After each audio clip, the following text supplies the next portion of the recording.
हाँ भाई, सभी बच्चों को वेरी गुड मॉर्निंग। आप लोग सुनिए ध्यान से। जो मैं आपको सेकंड ग्रेड की लेक्चर ले रहा था उसके अंदर हम बात कर रहे थे ग्रुप की। उस ग्रुप्स के ही रिलेटेड हम जो टॉपिक की बात करेंगे आज परम्यूटेशन की बात करेंगे कि क्रमचय क्या होता है, उसके पूरे बेसिक की बात करेंगे, किस तरह से हम क्रमचय को सोल्व करते हैं, किस तरह से हम क्रमचय के क्वेश्चनों को हम सोल्व करेंगे, क्रमचय की डेफिनेशन क्या होती है, ये सारी चीज़ें अपन क्लियर करेंगे। ठीक है, बिल्कुल आप लोग ध्यान देंगे बोर्ड पर और समझेंगे।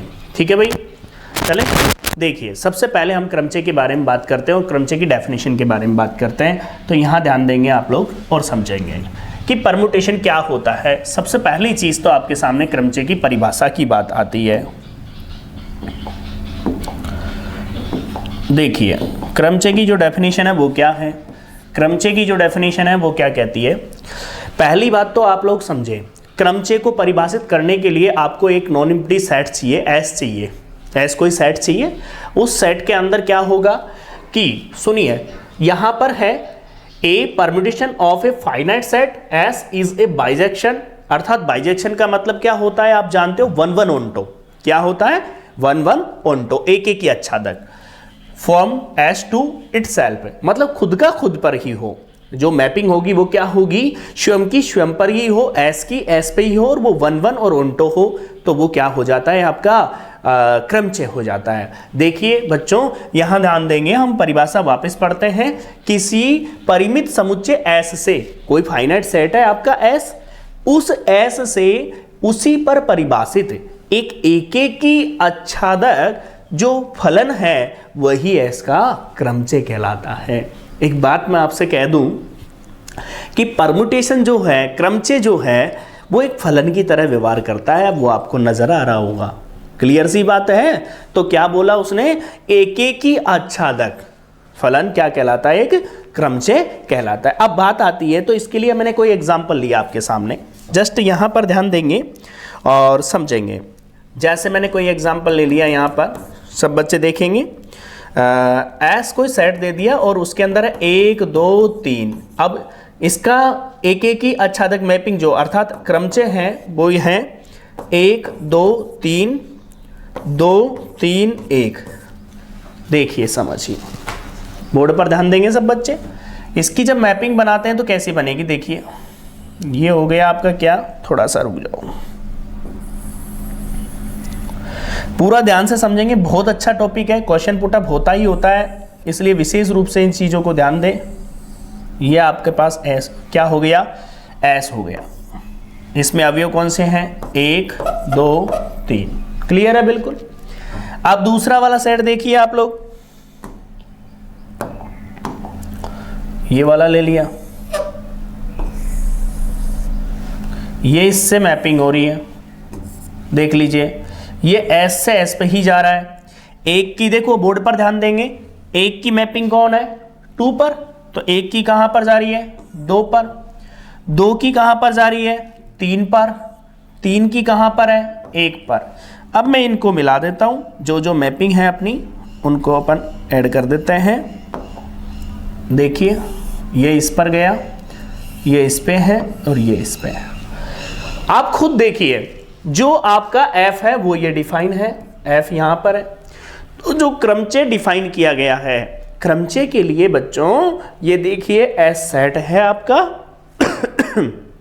उस सेट पर एक एक ही आच्छादक फलन है। कैसे हैं, एक एक ही क्या होता है, 1-1 क्या होता है, ये बात भी आपके दिमाग में होनी चाहिए। और ओंटो क्या होता है, 1-1 का मतलब होता है एक का एक से, देखो एक का एक से ही है मैपिंग। ओंटो का मतलब होता है कि प्रत्येक, जैसे यहां कोडोमेन, एक तो ओंटो का सीधा सीधी डेफिनेशन क्या होती है कि कोडोमेन और क्या रेंज बराबर हो जाए। नहीं समझे आप, यदि कोडोमेन और रेंज बराबर हो जाती है तो भी क्या बन जाता है, वो आच्छादक बन जाता है। तो देख लो ना, प्रत्येक का पूर्व प्रतिबिंब होना चाहिए। तो बताइए इसका प्रत्येक का पूर्व प्रतिबिंब है कि नहीं है, देख लीजिए आप लोग, क्लियर है। तो वो एक एक ही हो, आच्छादक हो, स्वयं का स्वयं पर, तो ऐसा फलन क्या कहलाता है, आपका क्रमचय कहलाता है। तो मेरे हिसाब से आपको डेफिनेशन क्लियर हुई होगी कि एक एक ही आच्छादक जो प्रतिचित्रण है अर्थात फलन है वही क्या कहलाता है, आपका क्रमचय कहलाता है। क्लियर है बिल्कुल। एक बार इसे देख लो, इस एग्जाम्पल को लिख लो। लिख लीजिए एक बार एग्जाम्पल को, जिससे अपन समझ पाएंगे। आप ये भी ध्यान रखना, ये वाला जो पोर्शन ये वाला होता है वो डोमेन होता है, पढ़ के आए होंगे आप, और ये वाला जो है वो कोडोमेन होता है, जिसे हम सह प्रांत के नाम से जानते हैं। और इसको मैं बोलूंगा तो क्या बोलूंगा, प्रांत।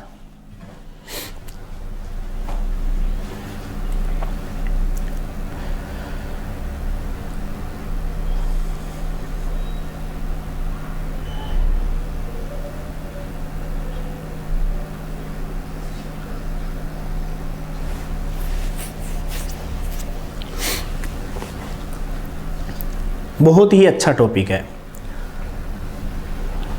इनके क्या है, पूरे क्वेश्चन जब करवा पाएंगे अपन, क्योंकि बीच बीच में क्वेश्चन आएंगे अलग से, क्योंकि जो आपकी क्वेश्चनों की जो प्रैक्टिस होएगी उसके अंदर क्या है, ग्रुप भी होगा, परम्यूटेशन भी होगा और सब ग्रुप भी होगा। तो पूरी ग्रुप थ्योरी का अपन क्वेश्चंस करेंगे एक साथ, तो उसमें क्या बीच बीच में दिक्कत नहीं आएगी, पहले पढ़ेंगे उसके बाद ही हम क्वेश्चन करेंगे।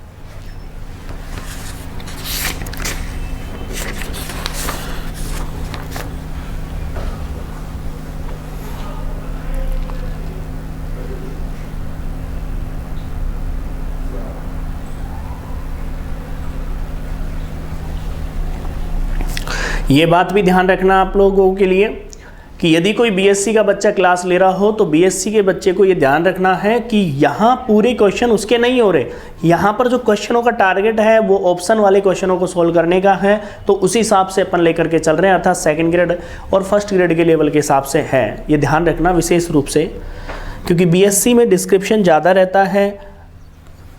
देखिए भाई, चलूँ मैं आगे, देखिए अगले पेज पर चलता हूँ। अगला लिखिए, अगली डेफिनेशन लिखिए सभी बच्चे, डेफिनेशन लिखिए, तत्समक क्रमचय, आइडेंटिटी, हेडिंग डालो, आइडेंटिटी परम्यूटेशन।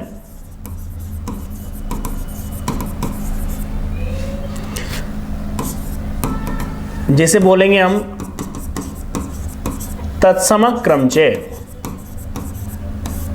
हेडिंग बना लीजिए, आइडेंटिटी परम्यूटेशन अर्थात तत्समक क्रमचय।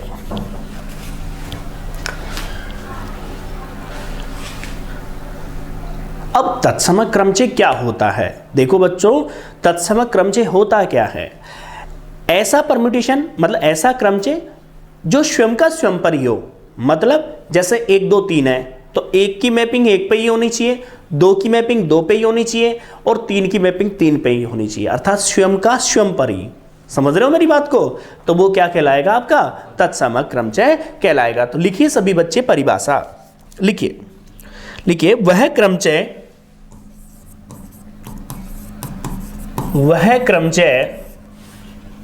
जो किसी परिमित समुच्चय,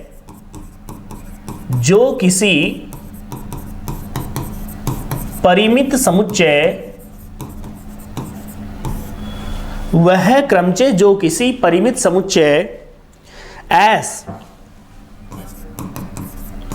A1 A2 AN के प्रत्येक अवयव का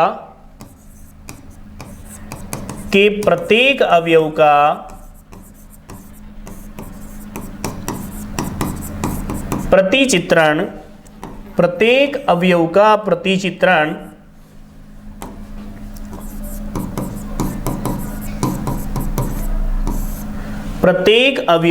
प्रतिचित्रण स्वयं पर हो,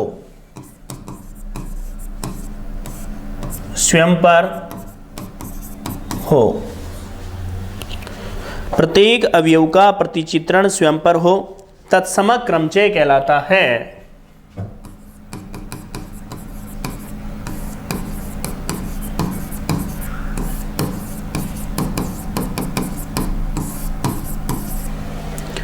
सिंपल सी बात है कि खुद की खुद पर ही मैपिंग हो। इसका मतलब क्या हुआ? इसका मतलब हुआ f ऑफ AI वो कैसे खुलेगा? AI A1 की A1 से, A2 की A2 से। I किस में बिलोंग करता है? फॉर ऑल जो I होगा वो किसका होगा? S का। बात समझ में आ रही होगी आप लोगों को? बोर्ड पर ध्यान दे लो आप, दिक्कत है तो सुनो भाई। एस में कितने अवयव है, ए एन। तो एक चीज बताओ तुम लोग, मैंने क्रमचय बनाया तो देखो A1 A2 A3 dot dot कहाँ तक, AN तक। सब बच्चे देख रहे हैं ना, बताओ A1 I बराबर 1 रखूंगा तो क्या आएगा, A1।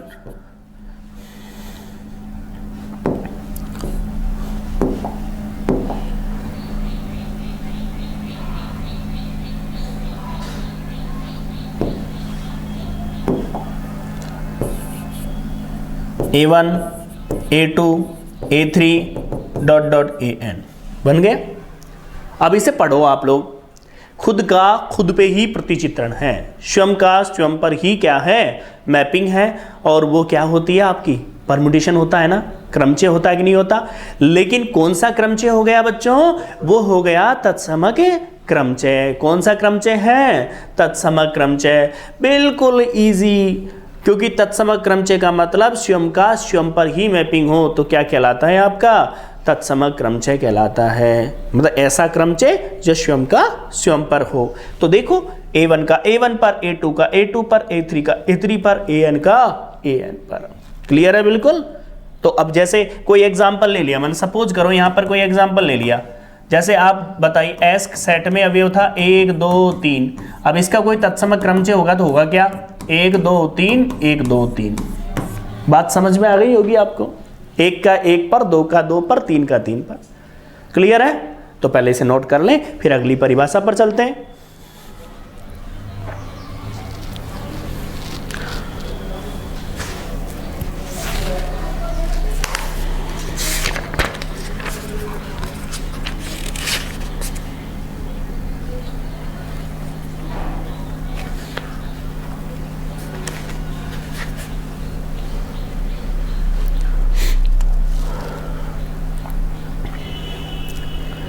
नोट्स आपके पास बहुत होते हैं, लेकिन वो रखे ही रहते हैं। जब तक आप हाथ से खुद नहीं लिखो तो चीज़ें याद नहीं होती। आप भी जानते हो अच्छे से, जो कॉपी आपने पढ़ी है, बीएससी हो चाहे 12th में हो, एक एक चीज़ आपने लिखी है तो आपको काफ़ी चीज़ें याद है। लेकिन किताबों में या नोट्स की फ़ोटोकॉपी करा के आप पढ़ रहे हो, या PDF के माध्यम से पढ़ते हो आप लोग, तो आपको पता रहता है कितना याद होता है। तो लिखा करो ज़्यादा से ज़्यादा, ये बात ध्यान रखना। क्योंकि यही कहा जाता है, आपके जो भी सेकंड ग्रेड की तैयारी कर रहा है बच्चा, उसके लिए ये कहा जाता है रिजल्ट को जितनी बार आप लिखोगे उतनी बार याद हो जाएंगे। और आप भी जानते हो सिलेक्शन की दौड़ में सबसे ज़्यादा आगे रहते हैं, वो रहता है रिजल्ट। जितने ज़्यादा परिणाम आपको याद रहेंगे उतनी ज़्यादा आप सिलेक्शन की दौड़ में आगे रहोगे। क्यों, क्योंकि वहाँ आपको कम से कम पूरे क्वेश्चनों में, अपन मान के चलें, नोट कर लिया होगा आप लोगों ने, मैं थोड़ा सा आगे बढ़ता हूँ। देखिए मैं आपसे पूछना चाह रहा हूं, जैसे आपके कंप्लीट जैसे 80% मान लो, तो 80% में से लगभग ये मान लो कि 40% तो ऐसे होने चाहिए जो देखा और टिक हो जाए। मतलब ऑप्शन को देखा आपने और आपको जज हो जाए कि आंसर क्या होगा लगभग ये। क्यों, यदि ऐसा नहीं होता है तो आप जब यदि सोल्व करने बैठते हो तो पूरों को सोल्व करने का टाइम ही नहीं है आपके पास, सोल्व ही नहीं कर पाते। क्योंकि आप जो पेपर जो सेट किया है, जितना टाइम उसको मैनेज करने के लिए दिया गया है, उससे तो ज़्यादा ही लगता है आपको, कम तो लगता नहीं है। तो वो जो टाइम मर्ज होता है, एक मतलब टाइम जो अपना पूरा होता है, तो 2 5 10 क्वेश्चन ऐसे भी होने चाहिए जिससे क्या होता है कि वो टाइम थोड़ा बच जाए। ठीक है। तो आपको रिजल्ट बहुत काम करते हैं, जितने भी रिजल्ट लिखाए जाते हैं सीधे सीधे पता होनी चाहिए, उनके प्रूफ भी आपको पता होना चाहिए, तो वो जल्दी याद हो जाते हैं। ठीक है ना। तो ये विशेष रूप से आप लोग ध्यान देंगे। अभी अपन ने शुरुआत की है, कोई ज़्यादा विशेष पढ़ाया भी नहीं है, लेकिन आप लोगों को काफ़ी बेनिफिट होगा। अगला टॉपिक, मतलब अगली डेफिनेशन, सॉरी, हेडिंग बनाओ, प्रोडक्ट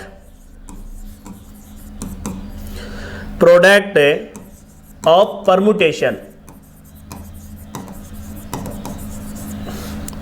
प्रोडक्ट ऑफ परमुटेशन, जिसे हम किसके नाम से जानेंगे, क्रमचय गुणन के नाम से जानेंगे। 2 क्रमचयों को किस प्रकार से गुणा करेंगे, बड़ा इंटरेस्टिंग मेथड है, बड़े आराम से आपको समझ में आएगा। दोनों ही मेथड अपन पढ़ेंगे। पहला मेथड जो आपका बिल्कुल सिस्टम से चलेंगे, एक थोड़ा ट्रिक पे भी चलेंगे, जिससे भी आप इजी वे में बड़े से बड़े क्वेश्चन को भी आप सोल्व कर पाओगे।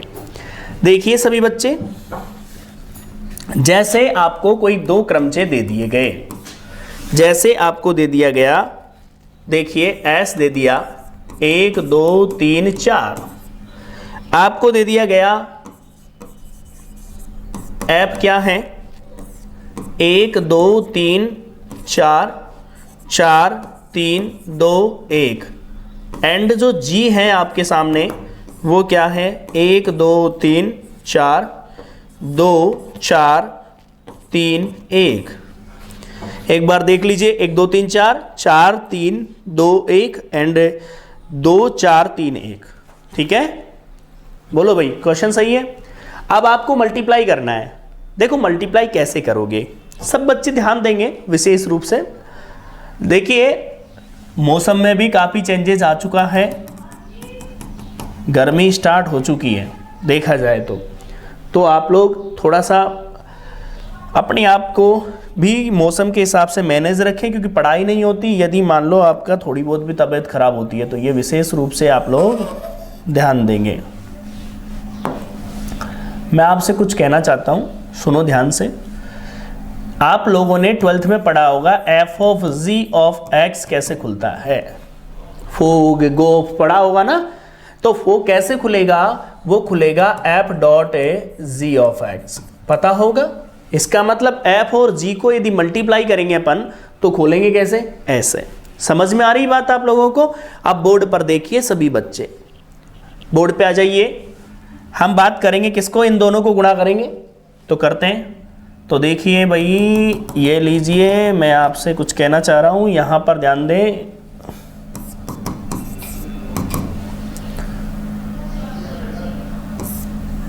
एक दो तीन चार, 4 3 2 1, मल्टीप्लाई किसके साथ 1 2 3 4 2 4 3 1। दिख रहा है आप लोगों को, बोलिए क्लियर है बिल्कुल। अब मल्टीप्लाई करते हैं। देखो शॉर्ट ट्रिक्स बाद में बताएंगे, पहले आपको क्या करना है, सभी बच्चों को सिस्टम से सोल्व करना है। देखिए कैसे सोल्व करते हैं। इन दोनों को गुणा करेंगे ना। अब गुणा में ऊपर वाला प्रांत तो समान ही रहेगा, ऐसी तो है वो। अरे एफ डॉट जी निकालोगे उसके लिए भी तो डोमेन वही रहेगा, तो वो तो फिक्स हो गया। क्या फिक्स हो गया, सुनो बच्चों, एफ डॉट जी में ये तो फिक्स है 1 2 3 4। अभी नीचे वाले अर्थात रेंज के अवयव निकालने अपन को कोडोमेन के जो थे। तो सुनिए ध्यान से, यहां चल लेते हैं आप लोगों के सामने। मुझे चाहिए क्या, एफ ओ जी ऑफ 1 चाहिए कि नहीं चाहिए बताओ। अरे एफ और जी को गुणा करोगे तो किससे होगा, ओ से ही तो होगा, संयुक्त संक्रिया से ही तो होता है फलनों में। तो मैं एफ डॉट जी निकाल रहा हूं, बताओ भाई ये कैसे खुलेगा। सब बच्चे देखिए ये कैसे खुलेगा, एफ डॉट जी ऑफ 1 खुलेगा नहीं खुलेगा, बोलो भाई ध्यान है कि नहीं है बोर्ड पे।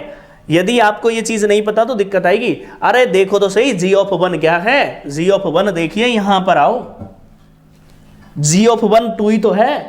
अरे 1 की मैपिंग जी में किस क्या है, 2 है कि नहीं है।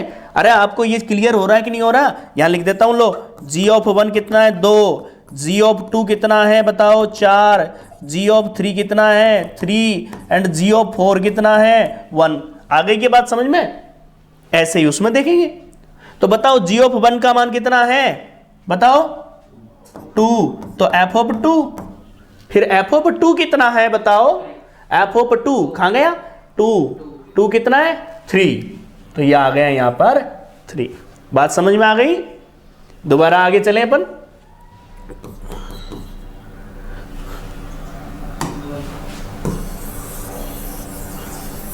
मैं रफ करता जा रहा हूं इनको जिससे आपको समझ में आता जाए।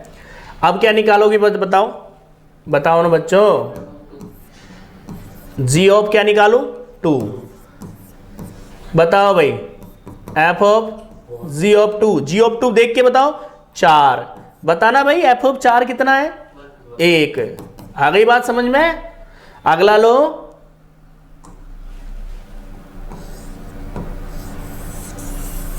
अगला ले ले, बताओ आगे चलो क्या लोगे, एफ ओ जी ऑफ 3 दिख रहा है। एफ ऑफ जी ऑफ 3 कैसे लोगे? एफ डॉट जी ऑफ 3, अब देख के बोलो जी ऑफ 3 की वैल्यू कितनी है? जी ऑफ 3 की वैल्यू कितनी दिख रही है? 3। तो बताओ एफ ऑफ 3, बताओ एफ ऑफ 3 ऊपर देखो 2, कितना हो गया? 2। बोलिए आगे बढ़ा। एफ ऑफ जी ऑफ 4 कैसे लिखोगे? जी ऑफ 4, बताओ भाई जी ऑफ 4 का मान कितना है? 1, और एफ ऑफ 1 का मान कितना है? 4। तो कितना आ गया? 4। पहले तो ये बात बता दीजिए आप लोगों को मल्टीप्लिकेशन समझ में आया कि नहीं आया? ये तो वो है जो 12th क्लास में आपने पढ़ा था। बिल्कुल आपको करना क्या है, ये तो डोमेन तो फिक्स रहेगा ही रहेगा, क्या चेंज करोगी? ये वाली। तो आपको इनका मान निकाल लो सबका मल्टीप्लाई में। अब जैसे गोफ निकालना होगा तो जी बाद में आ जाए, मतलब जी पहले आ जाएगा, एफ बाद में आ जाएगा। यदि जी डॉट एफ निकालना है तो एफ डॉट जी या जी डॉट एफ निकालना है, वो तो डिपेंड आप पर करता है। तो बताओ भाई ये मल्टीप्लिकेशन एक बार दोबारा समझ लीजिए सभी बच्चे। एक बात ध्यान रखें क्या, कि जब मल्टीप्लाई कर रहे हो आप लोग तो सभी देखें एफ डॉट जी निकाल रहे हो तो 1 2 3 4 और फिर किससे लिख लिया आपने? इससे फोक्स, इस डेफिनेशन से आपने मान याद कर लिया। बताओ कोई दिक्कत है क्या? अब बताओ यदि यही चीज 9 तक 10 तक बहुत ज्यादा तक चली जाए तो बहुत दिक्कत हो जाएगी आपको मान याद करने में, बहुत टाइम लगेगा। अब वहां एग्जाम में तो पहले ही टाइम नहीं है, एक क्वेश्चन के लिए बहुत कम टाइम बचता है। तो फिर क्या करें हम? तो फिर क्या करें? उसके लिए देखिए लॉजिक आप बोर्ड पर ध्यान देंगे, बड़ी छोटी सी ट्रिक्स है। देखिए भाई ऐड किया हमने, एफ डॉट जी निकाल रहे हैं बच्चों, एफ का मान लिखते हैं। देखो 1 2 3 4 बिल्कुल सही है, एफ का मान 43 21 दिख गया। 1 2 3 4 4 3 2 1 मल्टीप्लाई में 1 2 3 4 और ये कितना है? 24 31। बताओ बच्चों यही है ना? कुछ नहीं करना, बिल्कुल इजी कंसेप्ट है। देखो जितना आप समझ पाओगे उतना क्लियर है। हम चक्र को भी मतलब आगे की बातें हैं वो, सॉरी अपन पहले जीरो से चल रहे हैं, एक एक चीज आपको समझा रहे हैं। देखिए गुणा करने का सीधा सीधा तरीका, सेकंड वाले क्रमचे से क्या उठा लीजिए? सेकंड वाले क्रमचे से इस रेंज को उठा लीजिए, सीधा सीधा मल्टीप्लाई हो जाएगा। आपको बिल्कुल दिमाग लगाने की जरूरत नहीं है। क्लियर है? इसमें देख देख के मान रख लीजिए। बताओ 2 के नीचे 3, 3 के नीचे वो 4 के नीचे 1, 3 के नीचे 2, 1 के नीचे 4। दोबारा सुनो, सेकंड वाले का इस रेंज को उठा लिया आपने, रेंज को उठा के ऊपर रख ली, पहले वाले में देख के टर्म लिख ली। देखिए 2 के नीचे 3, 4 के नीचे 1, 3 के नीचे 2, 1 के नीचे 4। देखो ऊपर 2 के नीचे 3, 3 के नीचे क्या है? 4 के नीचे क्या है? 1, 3 के नीचे क्या है? 2 और 2 के नीचे क्या है? वो सॉरी 1 के नीचे क्या है? 4। अब कुछ नहीं करना,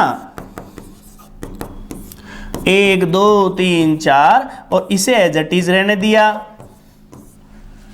ऊपर वाली लाइन को क्रम से जमा दिया और नीचे एज इट इज रहने दिया, मल्टीप्लाई हो गया। बताइए, एक तो आप एक एक वैल्यू निकाल रहे हो, एक वैल्यू ही नहीं निकाल रहे, कुछ नहीं डायरेक्टली लिख रहे हो। अब पिछला वाला रिजल्ट चेक कर लेते हैं अपन, क्या था? 31 24 3124 और इसमें कितना आ रहा है? 3124। क्लियर है बिल्कुल? तो मल्टीप्लाई समझ में आया? दोबारा देख लीजिए, 2 क्रमचों का मल्टीप्लिकेशन में सेकंड वाले क्रमचे से रेंज को उठा लो और उसको फर्स्ट वाले में देख देख के लिख लो और ऊपर वाली लाइन को क्रम से जमा दो। क्लियर हो जाएगा बिल्कुल? बताइए लॉजिक समझ में आया कि नहीं आया? एक और मल्टीप्लिकेशन मैं आपको बताता हूं जिससे आपको समझ में और भी आ जाए। देखिए भाई,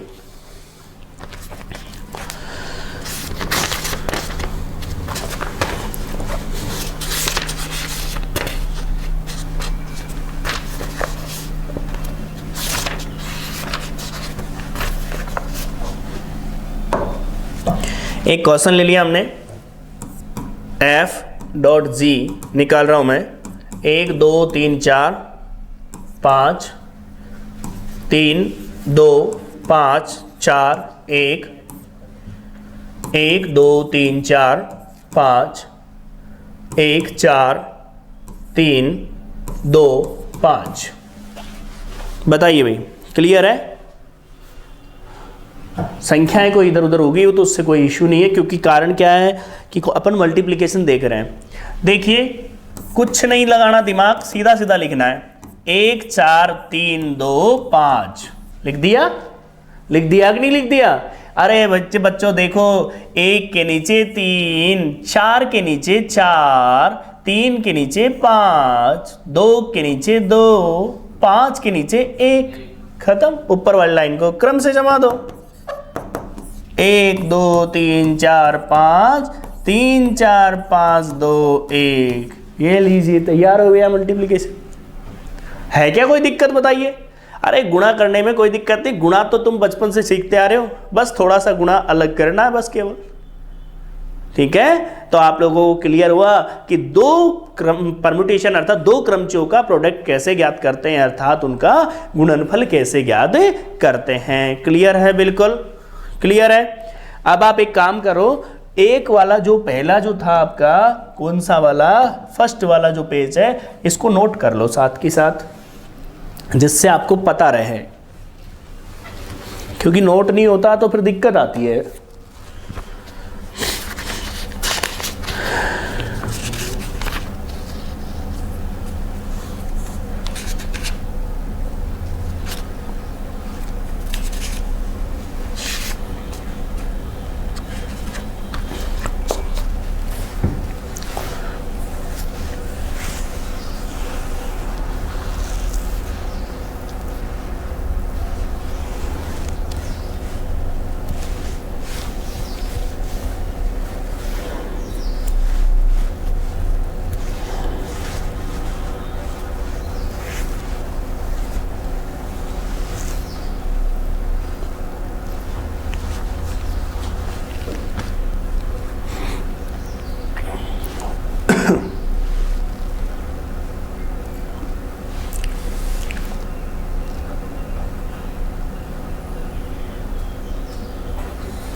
इसके बाद हम पढ़ेंगे यहाँ पर इनवर्स अर्थात क्रमचियों का क्या प्रतिलोम कैसे ज्ञात करते हैं, ये बात अपन देखेंगे। आज के जो टॉपिक है वो परम्यूटेशन का बेसिक है पूरा, इसलिए आप लोगों को पता होना चाहिए और आराम से समझना है। देखो, जितनी हड़बड़ी करते हो, जितना आप जल्दबाजी करते हो एग्ज़ाम में, उतने ही क्वेश्चन गलत होते हैं, आप अच्छे से जानते हो। ऐसे क्वेश्चन भी हैं जो हमको बहुत अच्छी तरीके से आते हैं, लेकिन जल्दबाजी के चक्कर में गलत हो जाते हैं। आप लोगों ने देखा होगा कुछ बच्चे, कई बच्चे हैं ऐसे जो सेकंड ग्रेड की खूब तैयारी करते हैं, लेकिन फिर भी क्वेश्चन नहीं हो पाते। उसका कारण यही होता है कि मेन तो उनका बेसिक कमज़ोर होता है, ये बात याद रखना। मैं केवल हेल्प करूंगा आपकी, मैं कोई सिलेक्शन नहीं दे रहा आपका, सिलेक्शन तो आप ही दोगे अपनी मेहनत से। बस केवल मैं आपको क्या करूंगा, एक आपकी तैयारी में थोड़ी हेल्प रहेगी। जो डाउट आते हैं छोटी छोटी चीज़ों को लेकर के, वो नहीं कर पाता बच्चा।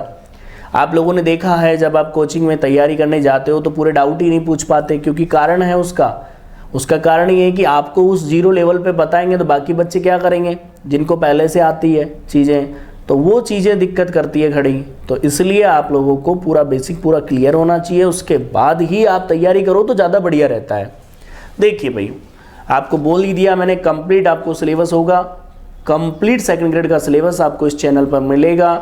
बस एक चीज़ ध्यान रखना, आप लोगों का जितना सपोर्ट रहेगा उतना ही ज़्यादा इस पर मैटर मिलता जाएगा। देखिए भाई, आगे बढ़े। अब हम चलते हैं आगे।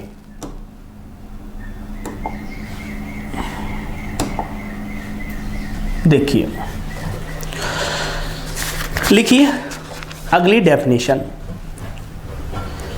प्रतिलोम क्रमचय, inverse of permutation inverse of permutation, जिसे हम क्या बोलेंगे, प्रतिलोम क्रमचय।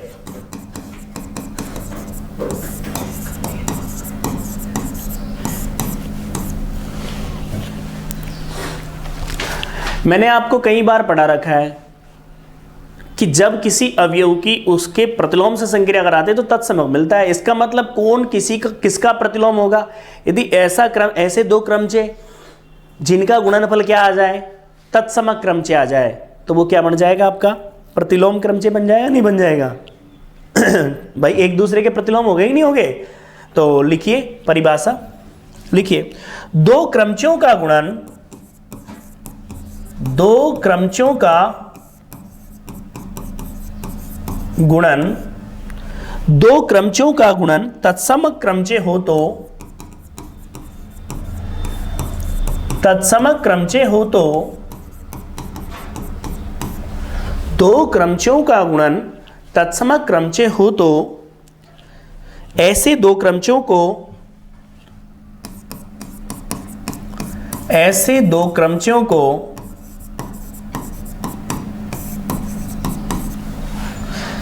एक दूसरे के प्रतिलोम क्रमचय कहते हैं। एक दूसरे के प्रतिलोम क्रमचय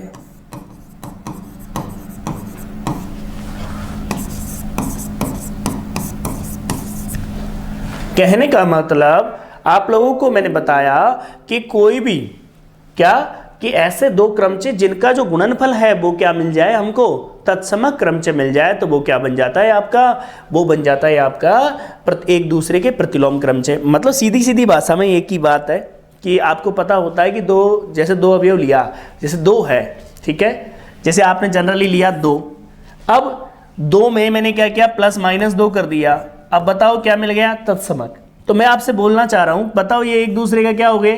प्रतिलोम हो गए कि नहीं हो गए? दो का प्रतिलोम कौन है? दो। माइनस दो का प्रतिलोम कौन है? दो। है कि नहीं? बताओ इसका मतलब क्या हुआ? इसका मतलब साफ क्लियर हो गया ये कि दो क्रमचयों का गुणनफल यदि वो क्या हो जाए, तत्समक क्रमचय, तो वो क्या बन जाता है आपका? एक दूसरे के प्रतिलोम बन जाते हैं। जैसे मैंने एग्जांपल लिया,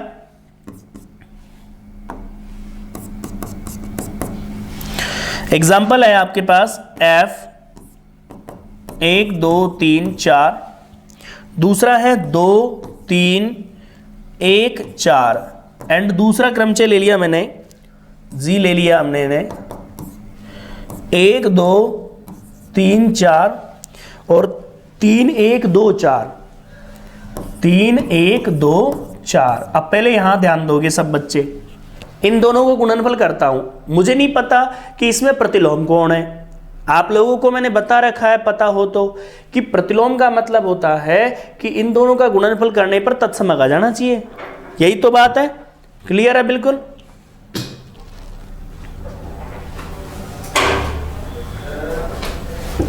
देखिए यहां पर f डॉट जी निकालता हूं मैं, 1 2 3 4, सभी बच्चे देखें 2 3 1 4, 1 2 3 4, 3 1 2 4।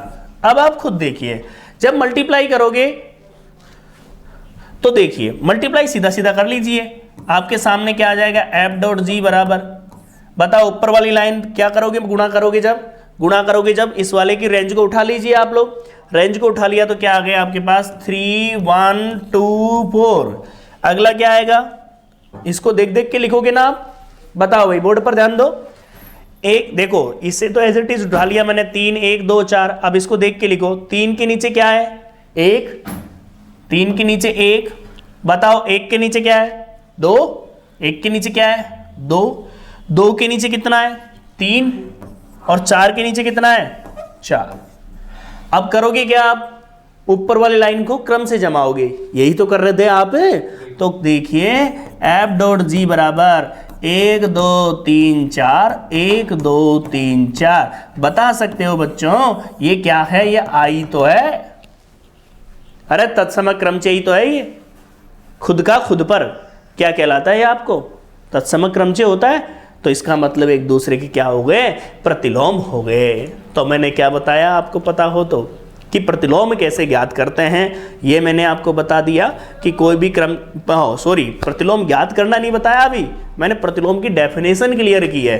प्रतिलोम ज्ञात करना तो मैं अगले एग्जाम्पल में बता रहा हूं, पहले आप इसको लिख लीजिए।